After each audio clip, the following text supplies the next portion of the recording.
My name is Stas Kudinov. I'm Russian by birth, Australian by choice, and cosmopolitan in spirit.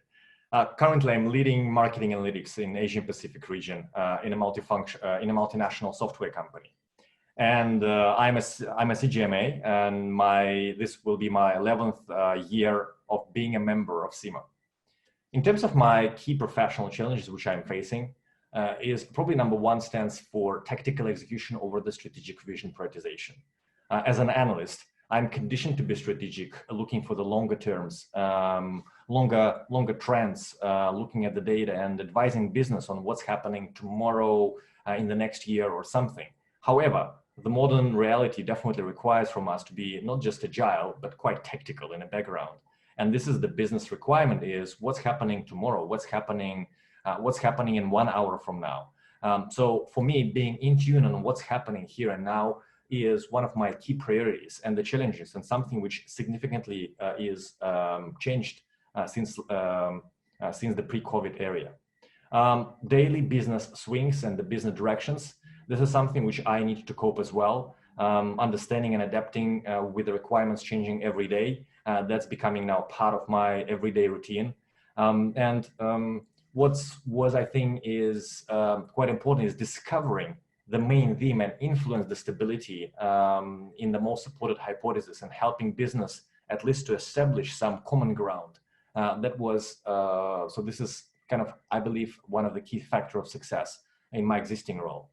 What's really warms my heart is that business is an absolute hunger for the bespoke analytics. And I'm getting so much inquiries that on one hand, it's very good to feel in demand. On the other hand, definitely requiring a lot of the prioritization to understand how can we cope it with limited constrained resources on hand.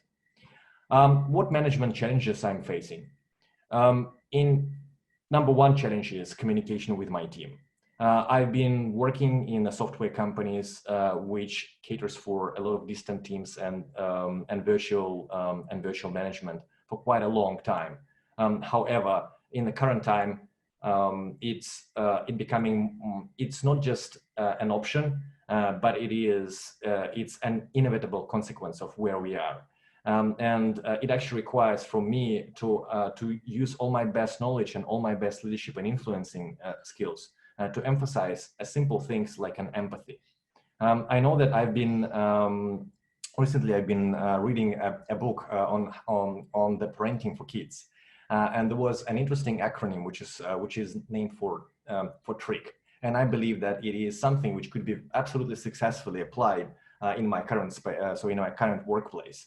And the TRICK actually stands for the trust, respect, independence, collaboration, and kindness.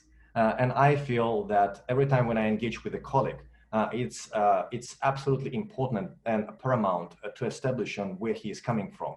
And I've got teams from India, I've got teams from Singapore, all across Asia Pacific, and they are in absolutely different conditions. So if before it was absolutely okay just to send a request and consider this to be implemented, right now it's much more important to develop personal relations with the people, and that's what really pays back in terms of the commitments in terms of the commitment from the other person. Cross-functional collaboration, which is a different challenge to have, because this is not really the time when an optimal decision could be incubated within the single function. On all the main priorities where my company right now navigating through, all of them, they involve at least 3 or 4 different functions. And it is absolutely a pleasure to understand the different perspective and to come up with something which is much more than what you get used to with all your skill set and the business acumen. So that's kind of me. Thank you so much.